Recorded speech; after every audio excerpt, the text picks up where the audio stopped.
മുക്കുമണ്ടപ്പണയ തട്ടിപ്പ് യുവാവ് പിടിയിൽ.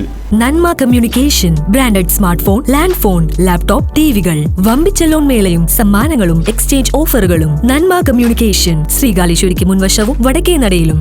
യാങ്കണ്ടിയൂർ ആയിരംകണ്ണി ക്ഷേത്രത്തിന് സമീപം പ്രവർത്തിക്കുന്ന അക്ഷയ ഫൈനാൻസിയേഴ്സ് എന്ന സ്ഥാപനത്തിൽ മുക്കുപണ്ടം പണയം വെച്ച് പണം തട്ടിയെടുക്കാൻ ശ്രമിച്ച സംഭവത്തിൽ തലോർ സ്വദേശി എടിക്കുന്നി വീട്ടിൽ 27 വയസ്സുള്ള അഖിലാണ് അറസ്റ്റിലായത്.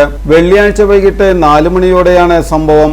അഖിലും വാടാനപ്പള്ളി പോലീസ് സ്റ്റേഷനിലെ റൌഡിയുമായ തൃത്തല്ലൂർ സ്വദേശി മാളൂത്ര വീട്ടിൽ 41 വയസ്സുള്ള രഘുവും ചേർന്ന് ആസൂത്രിതമായി അക്ഷയ ഫൈനാൻസിലെത്തി 7.8 ഗ്രാം തൂക്കം വരുന്ന മുക്കുപണ്ടവളകൾ യഥാർത്ഥ സ്വർണമാണെന്ന് ധരിപ്പിച്ചു പണയം വയ്ക്കാൻ ശ്രമിക്കുകയായിരുന്നു.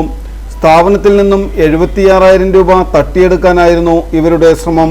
സ്ഥാപനത്തിന്റെ പാർട്ട്ണറും ഗോൾഡ് അപ്രൈസറുമായ ഏങ്ങണ്ടൂർ സ്വദേശി മാട്ടുമ്മൽ സത്യകാമൻ ആഭരണങ്ങൾ പരിശോധിച്ചപ്പോൾ സംശയം തോന്നുകയും മുക്കുപണ്ടമാണെന്ന് ഉറപ്പിച്ചു പറയുകയും ചെയ്തു. ഇതോടെ ഒന്നാം പ്രതിയായ രഘു ഓടി രക്ഷപ്പെടുകയായിരുന്നു. അഖിലിനെ ഫിനാൻസ് ഉടമയും ജീവനക്കാരും ചേർന്ന് തടഞ്ഞുവെക്കുകയും പോലീസിൽ വിവരമറിയിക്കുകയുമായിരുന്നു. അഖിൽ നെടുപുഴ, ഒല്ലൂർ പോലീസ് സ്റ്റേഷൻ പരിധികളിലായി മദ്യലഹരിയിൽ മനുഷ്യജീവനെ അപകടം വരുത്തക്ക വിധം വാഹനമോടിച്ച കേസിലും ലഹരിക്കടിമപ്പെട്ട് പൊതുജനങ്ങളെ ശല്യം ചെയ്ത കേസിലും മനുഷ്യജീവനെ അപകടം വരുത്തി പ്രവൃത്തി ചെയ്ത 3 കേസുകളിലുമടക്കം 5 ക്രിമിനൽ കേസുകളിൽ പ്രതിയാണ്. Vadanappally police station SI Gokul, grade SIമാരായ Raghunath, Muhammad Rafi, Arun, grade senior CPO Mahesh, CPOമാരായ സുജിത്, റിഷാദ് എന്നിവരാണ് പ്രതിയെ അറസ്റ്റ് ചെയ്തത്.